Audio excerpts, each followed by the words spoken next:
Aujourd'hui, on est le 6 juillet 2021. Ça veut dire que ça fait 16 ans plus un an. Ça veut dire que maintenant, ça fait la moitié de ma vie plus un an que j'ai été violée. On va faire un petit bilan.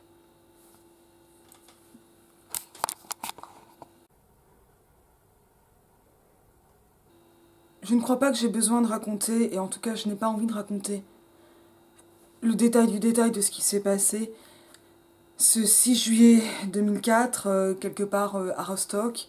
Euh, et voilà, ce qui a été donc un événement que parfois j'ai pu considérer comme fondateur, créateur, destructeur et tout à la fois, et que j'ai la chance de pouvoir dater. Et, euh, et j'ai une autre chance, c'est que j'étais adolescente et pas une enfant, alors que la majorité des victimes sont des enfants. Cette chance, elle me donne un, un, un semi-privilège, de façon épistémique et sociaux, etc. C'est que c'est plus facile, en fait, quand ça arrive quand on est adolescente, jeune fille, jeune femme, parce que ce sont des femmes qui représentent l'immense majorité des victimes de violences sexuelles. C'est plus facile quand on est plus vieille que quand on est plus jeune.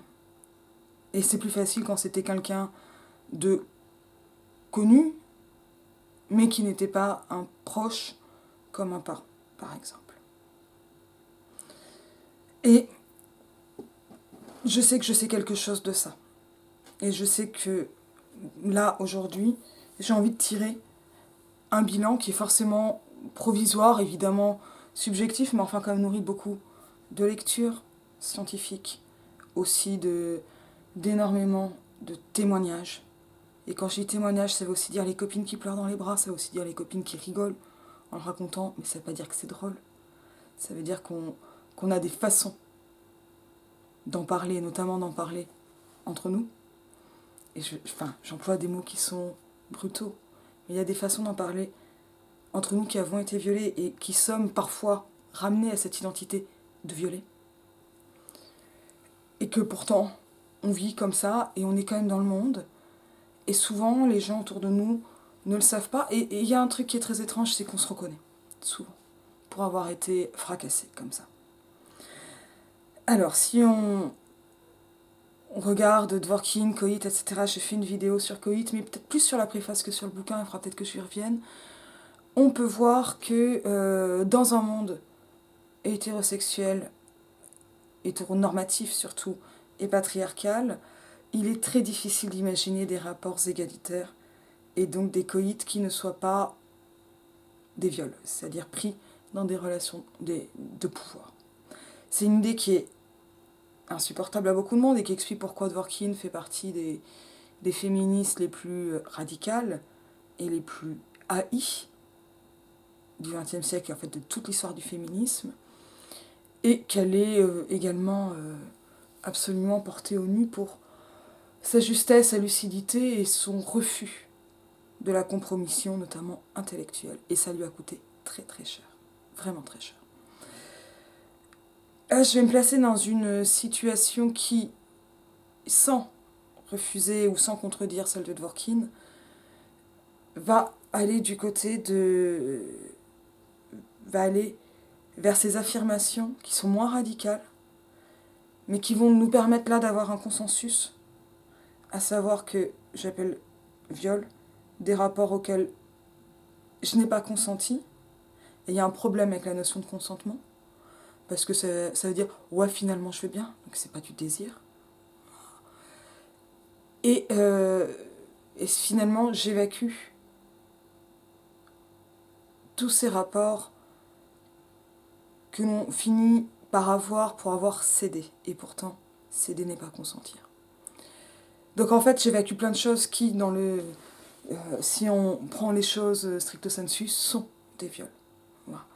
Mais là je veux parler vraiment de ces choses qui m'ont plus fracassée et de comment ça m'a fracassée et de comment en fait ça va pas trop mal maintenant et comment ça se passe.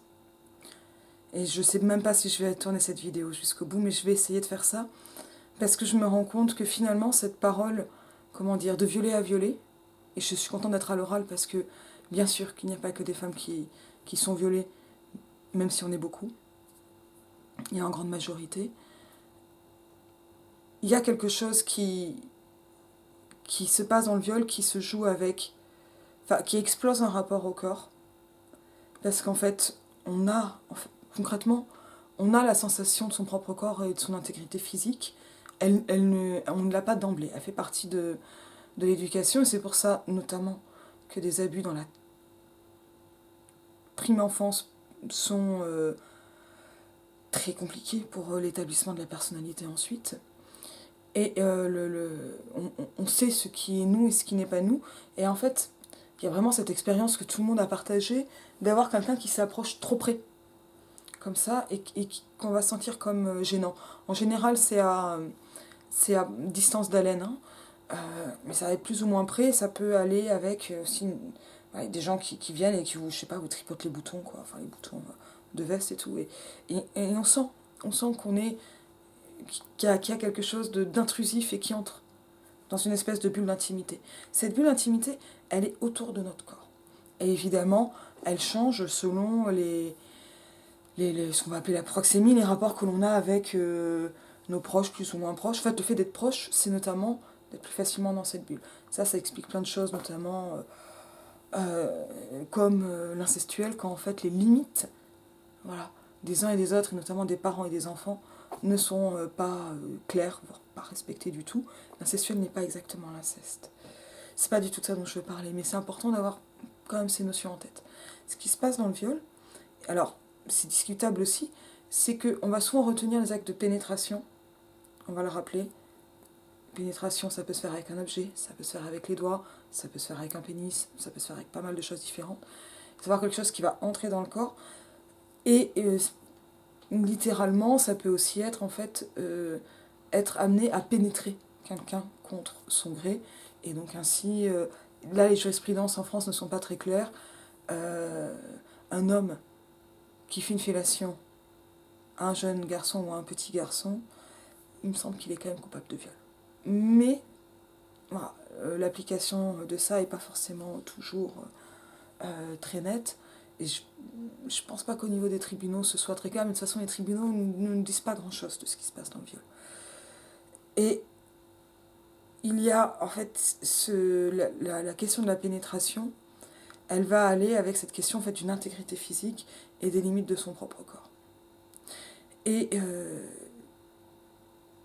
c'est une violence particulière et un degré de violence que de recevoir quelque chose dans son corps que l'on n'a pas voulu. Alors ça, voilà. Bon, moi je suis pas psychanalyste, je sais que la psychanalyse peut vraiment aider à comprendre des choses à ce niveau-là, mais elle fonctionne vraiment pas avec tout le monde, elle est très controversée, et c'est un autre sujet.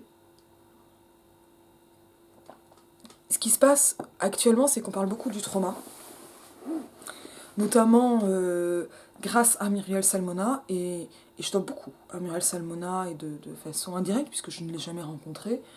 Et d'ailleurs, j'ai un de ses livres, mais finalement, j'ai plus lu son blog ou voilà, des vulgarisations de ses travaux, pour comprendre ce qu'on appelle le syndrome de stress post-traumatique. Le syndrome de stress post-traumatique, ça a été vraiment diagnostiqué après la première guerre du Golfe sur des soldats, et on s'est rendu compte en fait que pas mal de gens avaient donc des PTSD ou de SSPT, donc syndrome de stress post-traumatique, notamment dans les cas de violences sexuelles, et qui sont très propices à l'émergence de ces syndromes. Ce sont aussi des syndromes qui peuvent apparaître dans des situations de grande violence, que les victimes du Bataclan ont pu développer, etc. Ce que fait Muriel Salmona est extrêmement important parce que la mémoire traumatique est une mémoire assez particulière, bon, avec une métaphore de la boîte noire, des choses qui peuvent revenir. Et ça, c'est quand même important de l'avoir en tête, notamment parce que l'urgence que ressent Muriel Salmona et qui explique des choses qui me semblent quand même parfois peut-être compliquées, c'est que, en fait, au moment d'une grande violence, le cas du Bataclan par exemple, il faut mettre en place très rapidement des cellules de soutien psychologique pour éviter le développement du SSPT parce que le syndrome de stress post-traumatique se déroule dans le temps. Et en fait, plus on agit tôt, c'est-à-dire on agit, ce sont voilà, des gens formés, des psychothérapeutes, plus on peut éviter le développement des syndromes ou l'atténuer. A priori, ça, c'est à peu près démontré.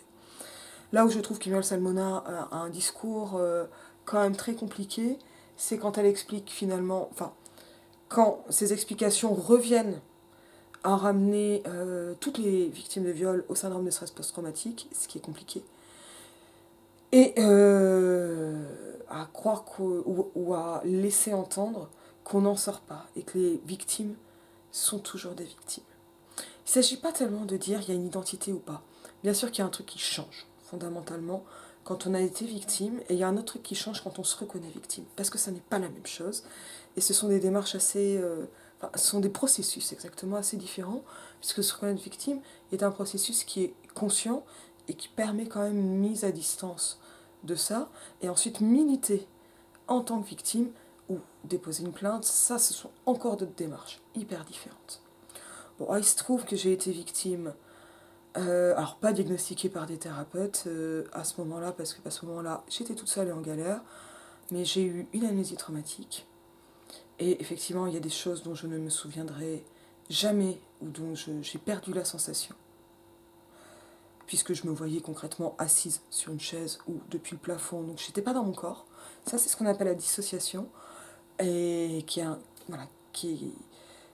grosso modo survient quand le cerveau est soumis à un stress tel qu'il se disjoncte. Vraiment, faut vraiment le voir comme un truc électrique pour ne plus ressentir.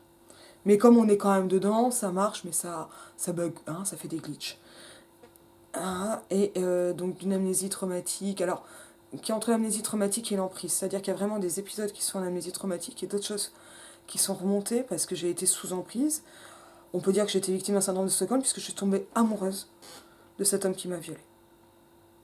Et c'est compliqué, et c'est super compliqué parce que comment ça se met en place et pourquoi, et très clairement l'amour que je lui ai donné, finalement c'est l'amour que j'aurais voulu qu'on me donne, que j'aurais voulu recevoir, pour ce qui a donc été mon premier rapport sexuel. Et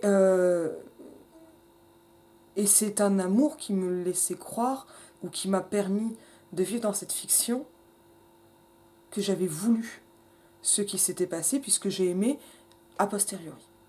Voilà. Pour essayer de rattraper quelque chose du passé qui n'était pas rattrapable. Voilà. Mais ça m'a permis de survivre à ce moment-là et de vivre quelque chose qui n'a pas du tout été simple à vivre, très clairement, mais ça m'a permis de vivre, et c'était déjà pas mal. Ça, c'est ce qui s'est passé pendant à peu près 2 ans, jusqu'à ce que je rompe complètement mes relations avec ce type-là, avec lequel j'étais toujours en correspondance, donc en relation épistolaire, de plus en plus ténue, et puis en passant à autre chose. Et j'ai développé ce qu'on peut appeler des phénomènes de mise en danger et de traumatophilie, c'est-à-dire que j'étais pas dans l'hypersexualité, j'ai d'abord toujours été une nana qui bosse et qui suit ses cours, mais quand j'avais des copains, je cherchais des rapports violents, clairement. Et ça s'appelle de la traumatophilie, et c'est très très compliqué de l'enlever, parce que finalement, j'ai assimilé cette violence, j'ai voulu l'appeler amour, et donc, en recherchant de la violence, je recherchais de l'amour. Bon, mais ça fait mal. Voilà. Très concrètement, ça fait mal, et ça enfonce dans les problèmes, et ça fait partie du problème. Mais on est dans une société aussi qui va valoriser assez paradoxalement la sexualité des femmes avec de l'empowerment. Ça explique notamment pourquoi j'ai autant de mal avec l'empowerment, parce que c'est à ce niveau-là, dans ce genre de cas, l'empowerment, c'est vraiment une illusion qui met en danger, et qui met en danger très concrètement. Bon. Les choses se sont un peu rétablies, j'ai quand même été dissociée assez longtemps, j'ai développé des troubles de l'anorexie, j'étais fumeuse avant, j'avais arrêté à ce moment-là, j'ai repris le tabac, et je suis une grosse fumeuse, et je sais que c'est très lié à ça, comme tout ce qui va être en fait de l'ordre de l'oralité. Je parle cru et concret. J'ai énormément de mal à atteindre des orgasmes, et ça m'a pris des années. et des années, parce que c'était un truc qui était impossible de perdre le contrôle, puisqu'il fallait que je reste en hypervigilance. L'hypervigilance a bouffé ma vie, puisque je me suis sentie en danger permanent pendant 15 ans. Et quelque chose a fini par... et cette hypervigilance, c'est pas seulement pendant les rapports. L'hypervigilance, c'est aussi quand on prend le bus, et le harcèlement sexuel va la renforcer. Et elle peut aller avec cette mise en danger. Parce que ce ne sont pas des comportements qui sont faits pour être logiques ou rationnels. Ils répondent à des logiques et à des systèmes dont on n'a pas conscience. Et ça, c'est extrêmement flippant, en fait, de ne pas comprendre. Et c'est pour ça qu'on va développer aussi des notions comme l'empowerment pour essayer de trouver une forme de pouvoir ou de restaurer quelque chose d'une volonté qui, en fait, est pas mal malmenée. Et quand même, on fait d'autres choses en même temps. Donc ça va avec voilà, ce genre de choses, donc des comportements de mise en danger. Dans mon cas, j'ai pas eu d'autres addictions, mais ça peut être l'alcool, ça peut être les drogues, ça peut être pas mal de choses, parce que notamment, ce sont des produits qui vont anesthésier. Moi, j'ai pu être fêtarde, mais pas addictive. Voilà. Mais je savais que j'avais un comportement addictif, donc je n'allais pas chercher, au contraire, je reculais pour éviter ces addictions. Ça veut dire que j'ai développé des comportements d'automutilation assez importants. Ça, c'est surtout quand j'étais en prépa. Euh, j'ai été profondément dépressive, j'ai été suicidaire, j'ai fait des tentatives de suicide, j'ai fini à l'hôpital, j'ai jamais été hospitalisée. Euh, ça n'a pas été loin, j'ai été sous antidépresseur, ça me réussit pas trop. Il se trouve que dans mon cas, j'ai rencontré le féminisme, pas immédiatement, mais la chance que j'ai eue, ça a été d'avoir en moi quelque chose qui est de l'ordre d'une énorme colère ou d'une grande énergie, où cette énergie est passée en colère, et j'ai réussi à découper mon histoire et à décaper le roman d'amour pour retrouver le récit du viol. Et ça, c'est compliqué. Et ça veut dire qu'à ce moment-là, au moment où j'ai été au plus mal, j'ai pu avoir des hallucinations extrêmement mortifères. J'avais des hallucinations, donc ça c'était des hallucinations visuelles. Alors voilà, je marchais, j'avais des visions de scène. J'avais des flashbacks violents. Alors je savais ce qui était de l'ordre de l'hallucination et ce qui était du flashback. Hein. Mais c'est très très violent de suivre son cours de philo le lundi matin, je sais plus si j'ai philo le lundi matin, et d'avoir un flashback de violence sexuelle. C'est hyper violent. D'avoir des retours de phrases aussi, voilà. Des choses qui sont incrustées que j'avais oubliées, et puis hop. Voilà, c'est-à-dire qu'on commence à ramasser les morceaux, mais là, à ce moment-là, les morceaux, c'était moi. Ça veut dire que j'avais des sensations de morcellement. Ça veut dire que j'avais des hallucinations, c'est bizarre, gustatives. Très concrètement, j'ai eu un goût de merde dans la bouche pendant 6 mois. Voilà, donc ça, c'est... alors, je sais concrètement pas quel goût à la merde. J'ai jamais mangé mon caca, ou alors je m'en souviens pas. Mais je savais que j'avais un goût de merde, et c'est horrible. C'est vraiment un truc horrible. Et c'est, bon, ben, ça passe. Mais ça explique aussi le tabac, par exemple. Voilà, ce genre de choses. Y a des gestes qu'on ne peut jamais faire sur moi. Voilà. Faut pas me toucher le nez, je peux être extrêmement violente. Il faut pas me toucher de façon par surprise. On peut vraiment se prendre un coup. Et je peux vraiment me mettre à hurler. C'est... voilà, y a des colères qui peuvent monter, etc. C'est ce genre de choses que ça peut amener. Voilà. Alors, là, ce que j'ai eu, c'est l'amnésie, les flashbacks, énorme dépression, suicidaire, mutilation, anorexie, enfin, donc là, quelque chose voilà, d'un délitement total et complet, ou d'une... comme si je m'étais consumée, littéralement consumée. Et j'ai réussi à poser des morceaux, à les remettre, à trouver des mots, à trouver le mot de sidération qui a expliqué, et qui m'a expliqué à moi-même pourquoi j'avais dit non, mais pas réussi à me débattre, c'était impossible. Donc qu'est-ce qui s'était passé pour que mon corps ne bouge pas. Voilà. Et après, je suis tombée sur Salmona et d'autres, et ça m'a permis de confirmer en trouvant voilà, ces mots attestés. Bon, je trouve qu'on peut gagner du temps plutôt que de faire ça tout seul, et c'est bien. Voilà. Et donc, j'ai fini par avoir voilà, ma thérapeute que je vois toujours régulièrement, et voilà, j'ai pas de médicamentation pour le moment. Il y a des moments où je suis hésitante, voilà, il y a des trucs comme ça. Qu'est-ce qui se passe en fait? Qu'est-ce que ça va amener le trauma? J'ai pas eu d'énorme dépression, j'en ai eu en thèse. encore, donc c'est quand même encore assez récent. C'est vraiment au moment de... Voilà. Et ce sont des choses qui, depuis, je sais reconnaître ces moments dépressifs. Quand je dis dépressif, c'est suicidaire. Voilà. C'est très dépressif. Et j'arrive à peu près à me mettre à l'abri, à le dire, à le parler, à m'isoler. Je peux m'isoler sans être suicidaire. Hein. Faut pas se... voilà, j'ai des moments où j'ai besoin d'être seule, je suis fatiguée, voilà. Je m'isole. Mais il y a vraiment des moments qui sont des moments voilà, suicidaires, littéralement suicidaires. Et là, il faut que je vois peu de gens, mais qu'il y ait des gens. En général, je sais lesquels. Que j'arrive à m'occuper et j'attends. Et j'attends. Parce qu'il y a un aspect chimique, je sais pas comment ça se passe, et je sais que ça passe. Voilà, pour moi, ça passe. Pour l'instant, ça passe plutôt sans médicaments, la plupart du temps, pas toujours. Je pense qu'il y a des moments où j'aurais gagné du temps avec des médicaments. Mais comme j'ai pas eu de très bonnes expériences, ça n'a pas été. J'ai eu un peu peur d'y retourner. Je pense pas qu'il faut. Enfin, voilà, faut pas avoir cette peur. Parce que je crois que c'est mieux de prendre des médicaments que d'aller se jeter sous un train. Très clairement. Et ça peut être une tentation euh, euh, obsessionnelle, en fait. Et c'est très très compliqué quand on se lève en n'ayant qu'une envie, c'est se jeter sous le train et on se couche en n'ayant que cette envie. Bon. Ce que fait le trauma, pas forcément avec un CSPT, mais un peu plus généralement, c'est un peu ce que vont faire les hontes. C'est-à-dire que elles vont revenir à des moments auxquels on ne s'y attend pas. Le trauma, il pète la notion du temps. Et c'est, alors, pour le coup, au niveau du récit et de la littérature, c'est extrêmement intéressant. Mais bon, ça c'est d'autres questions. Là, on se passe à autre chose. C'est-à-dire que le trauma, bon, ben, il y a les oublis, il y a des choses qui sont complètement oubliées, il y a des choses qui sont souvenues, mais sans les sensations, à cause de ce qu'on appelle la dissociation. On est là et on n'est pas là. Et ça peut amener des phénomènes très étranges.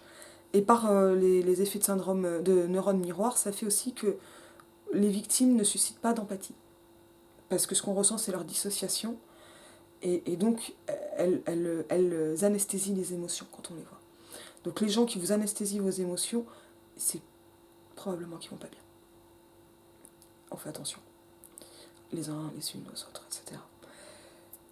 Donc il y a ça, et il y a en fait on continue la vie, mais on peut être pris dans cette boucle, et de temps en temps, parce qu'il y a ce qu'on va appeler un trigger, un truc qui va venir, une discussion, l'affaire DSK, l'été de l'enfer, l'affaire DSK. Vous n'imaginez même pas ce qu'on a pu vivre. J'ai bien vécu l'affaire Quentin parce que c'était avant. Et, et c'était un moment où je n'étais vraiment pas consciente de ça, ni politisée. Je vais quand même rappeler que c'était l'été entre ma seconde et ma première. Hein. J'étais quand même... j'étais peut-être pas très réveillée pour mon âge, mais enfin mon âge n'était pas très haut non plus. L'été DSK était un été d'enfer. Très clairement. Le il n'y a pas mort d'homme, on l'a bien pris dans la gueule. Vraiment. Et c'est une phrase qu'on n'oubliera jamais. Un troussage de domestique, on s'en fout qu'il y ait des excuses. On ne peut pas l'oublier. Et il y a pas mal de choses comme ça qu'on ne peut pas oublier. Et pour moi, il y a vraiment eu des jalons. La pétition d'oser le féminisme, là on doit changer de camp, avec un manifeste de 313 ou 343, je ne sais plus. Voilà, femmes qui ont déclaré j'ai été violée, etc. Ça a été des moments extrêmement importants dans mon parcours. Ça, c'est dans mon parcours personnel, vraiment. 2012, cette pétition, je crois. Parce que, voilà, il y a eu pour moi plusieurs moments qui ont été... J'ai vécu un grand drame, c'est une tragédie absolue, je fouille, et je me rends compte qu'en fait, mon grand drame, il est super banal. Et ça fait du bien parce que, bon, je suis pas la seule, je suis peut-être pas si conne que ça, voilà. Et en même temps, mince, j'avais quand même un grand drame et c'était quelque chose. Et là, en fait, c'est tout le monde. Enfin, c'est beaucoup de gens, c'est beaucoup de femmes. Beaucoup, beaucoup de femmes. Et, et de petites filles. Et, et après, on se dit, mince, si ça arrive aussi souvent, c'est que le monde, il tourne vraiment pas rond, il va pas à l'endroit. Et ça peut susciter énormément, énormément de colère. Parce que à notre douleur s'ajoute la douleur des autres, à notre colère s'ajoute la colère de la douleur des autres. Et ça peut être très très compliqué à gérer. Parce que ça va donner en fait une légitimité à dire sa propre douleur et ce qu'on a vécu. Donc, et le trauma, il va amener des espèces de choses-trappes dans le quotidien où un trigger va ramener, exactement comme des phénomènes de honte, mais en beaucoup plus puissant. Vraiment beaucoup plus puissant. Poum, on tombe dedans. Et ça peut amener des réactions corporelles, vraiment. De fichement, etc. Donc la dissociation, évidemment. Et moi, derrière, j'ai pu tourner en boucle pendant des jours et des jours sur une conversation, une dispute, ce que j'avais pas dit. Donc c'est pire que l'esprit d'escalier à ce niveau-là. Hein. L'esprit d'escalier, c'est quand on a la bonne blague dans l'escalier quand on s'en va de la soirée. C'est Rousseau, ça. Moi, je suis plutôt un esprit d'ascenseur, je vis au 7ème, ça m'arrange. Mais voilà, c'est ça, le trauma. Ça peut être ce genre de choses.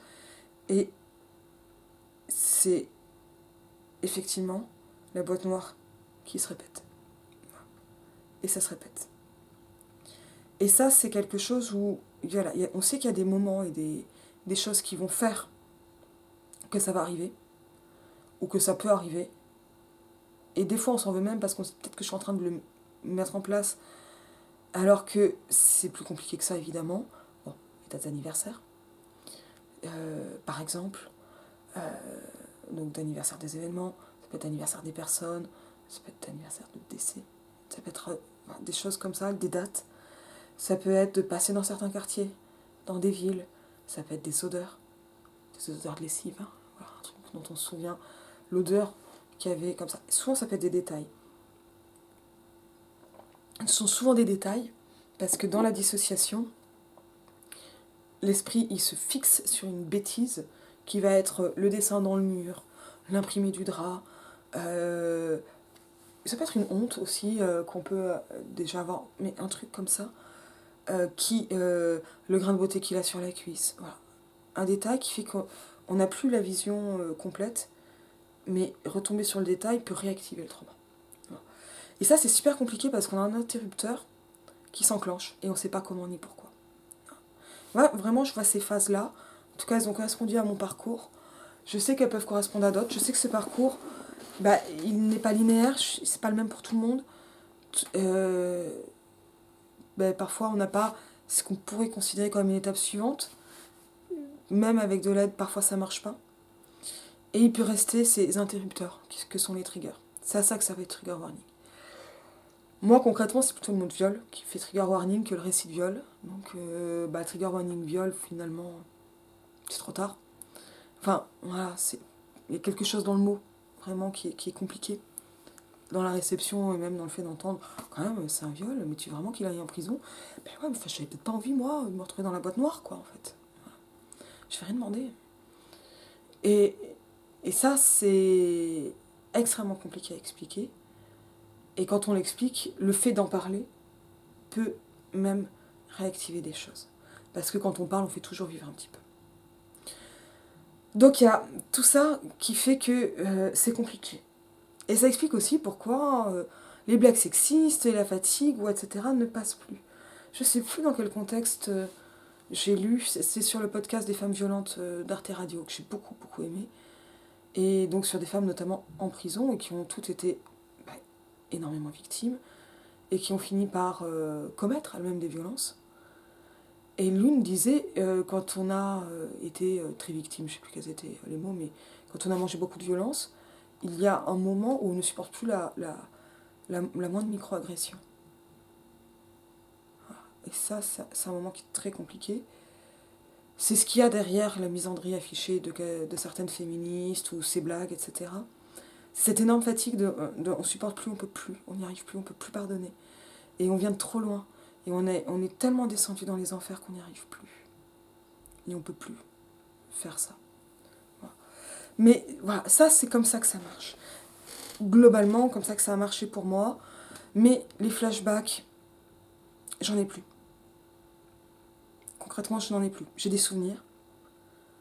Mais c'est comme si je les avais usés. Alors je sais pas si c'est des phénomènes d'usure, si c'est une autre dissociation, c'est que j'ai réussi à les mettre à distance parce que là je suis pas assez bonne en traumatologie pour le savoir.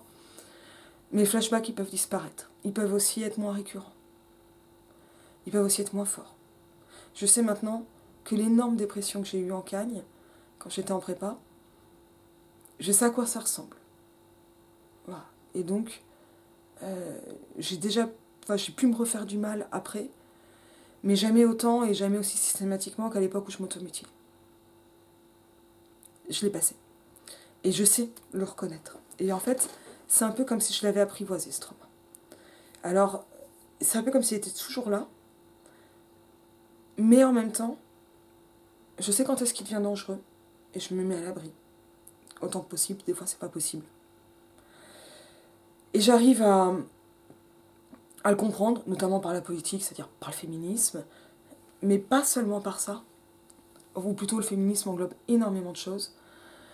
Et ouais, c'est un peu comme une espèce d'animal là qu'on tient tapis comme ça, qui ressort et qui remonte et qui attrape à la gorge. Et il y a vraiment des sensations corporelles très, très spéciales. Je sais qu'on n'en sort pas forcément. Notamment parce que le trauma, il fait vivre des expériences qui sont en fait très proches de la psychose. Si on garde les anciennes classifications discutables, etc. Et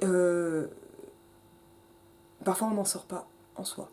Mais ça ne veut pas dire qu'on ne vit pas. Et en vrai, là, je vous ai fait un truc un peu compliqué pour expliquer comment ça marche, pour dire que c'est possible qu'il y ait un après, que ce truc-là, il se calme, il vieillit, il s'apprivoise. Il y a des choses qui peuvent toujours remonter à un moment ou à un autre, notamment quand on n'a pas encore épuisé les souvenirs. Et c'est une vraie purge, et c'est l'enfer. Mais on va les cueillir, on va les accueillir, ces trucs, avec toute la douleur du monde. Et il y a quelque chose qui peut réellement, et je vous jure, on peut aller bien. Et c'est ça que j'ai envie de dire aujourd'hui, maintenant que j'en suis à 17 ans, c'est-à-dire j'avais 16 ans, il s'est passé 16 ans, plus un an. J'ai été violée et je vais bien. Et ça veut pas dire que c'était pas grave, ça veut dire que ça m'a pas complètement flinguée, ça veut pas dire que c'est du weapon revenge, ça veut pas dire que je suis allée lui casser les genoux, etc. Ça veut pas dire que j'ai pas encore été victime après, parce qu'on est souvent dans des phénomènes de survictimisation. Et ça veut pas dire que, mon Dieu, j'adore me mettre en scène en tant que victime. Ça veut dire que quand on est victime, on est repéré. Et qu'on est d'autant plus victime. Voilà. Et ça peut être très difficile. Et c'est très dur d'en sortir. Mais c'est possible. Il faut se faire aider. De toutes les façons possibles. Et il faut du temps. Parce que autant de la boucle répond à un temps linéaire qui suit de la vie et du fait qu'on continue. Il faut autant que possible poser des projets. Ça peut être des projets où il n'y a pas besoin de construire des tours Eiffel enceintes ou un. Voilà. Il faut se lancer ses propres projets à sa mesure, à ce qu'on a envie de faire, pour s'inscrire dans le temps et retrouver la maîtrise du temps. C'est-à-dire, on ne maîtrise pas le temps, hein, on est mortel, hein, mais pour réussir à soi retrouver des repères temporels et savoir que, ouais, ça peut remonter. Mais il faut se faire aider. Vraiment, vraiment, il faut se faire aider au maximum. Je sais que c'est compliqué. Il y a peu de psychothérapie. De toute façon, la psychothérapie, ça marche jamais vite. Parce que c'est tellement compliqué. Et quand ce sont des histoires qui datent de l'enfance, qui ont duré si longtemps, c'est très difficile. Mais ça veut dire que vraiment, vraiment, je vous demande d'avoir envers vous toute l'empathie que vous voudriez avoir pour d'autres. Et il y a une chose que je voudrais dire aussi, et d'autres encore, mais c'est que dans ces histoires-là, dans les triggers, je l'ai un peu dit, mais ce qu'il y a, c'est l'énorme et l'immense douleur des amis, des femmes que l'on connaît, ou dont on connaît juste l'histoire, ou dont on connaît le parcours, des Virginia, des Chloé, de Maëva, de Laura, l'histoire de Tiffen, même quand on ne connaît pas, on sait. L'histoire de cette fille avec qui j'étais au lycée et qui nous a parlé de son oncle, ou de celle-là qui nous parlait du prof de théâtre. Ou de toutes ses copines. Je sais pas s'il faut vraiment dire tous ces noms. Il faut dire leur nom. Je pense qu'il faut dire leur nom parce qu'on a toujours tendance à dire le nom des types qui font des saloperies et jamais le nom de ces filles, de ses copines d'infortune et de l'énorme souffrance que l'on a aussi pour elles et de l'énorme empathie qu'on a envie de leur envoyer. Mais j'ai envie vraiment pour ça de le dire aujourd'hui. Maintenant qu'en fait, j'attaque la moitié de la vie d'après ce premier viol, on en sort. On n'oublie jamais. Ça reste grave, mais on en sort. On en sort vraiment. On en sort vraiment et derrière, on peut être heureuse. Ça ne veut pas dire qu'on est heureuse tous les jours, mais on peut vraiment être heureuse. On peut même en rigoler, pas avec tout le monde. Et c'est pas à vous de faire des blagues sur le viol, c'est au viol, clairement. Et on sait très bien qu'on en rigole. Parce que ça fait partie aussi de la dissociation, mais ça fait aussi partie de la connivence. Et de la façon aussi de se faire entendre. On n'est pas obligé de déposer une plainte. On n'est pas obligé d'exploser sa famille ou son cercle de potes. Mais on a le droit de le faire. Et on peut le faire. Et si on a besoin de le faire, on le fait. On n'est pas obligé de partir à l'autre bout du monde, mais on peut le faire. Mais ce qu'il y a dans tout ça, c'est que ça évolue. Et que ça s'atténue pas tout seul. Ça peut, mais pas tout seul. Ça peut s'atténuer par oubli et par refoulement. Je ne sais pas si c'est la meilleure des solutions, mais c'est possible. Et on prend de toute façon celle que l'on arrive à attraper. Ça peut se faire avec la médicamentation, ça peut se faire avec pas mal de choses. Mais déjà, si ça vous est arrivé et que vous êtes là, c'est que vous avez déjà su survivre. Et vivre. Il faut continuer. Et pas parce qu'il y a une revanche à prendre ou des trucs comme ça. Si on a besoin, on le fait. Et parce que vivre, c'est vraiment super chouette. Et que même en ayant vécu ça, et c'est paradoxal, mais je sais tout ce que ça m'a appris de pas cool, mais d'intéressant, sur la psyché, sur le monde, etc. C'est le patriarcat. Même quand on a vécu ça, on peut être heureuse. Et on a le droit d'être heureuse. Et vraiment, vraiment, je voudrais que vous soyez heureuse. Autant que possible. Je vous dis à bientôt.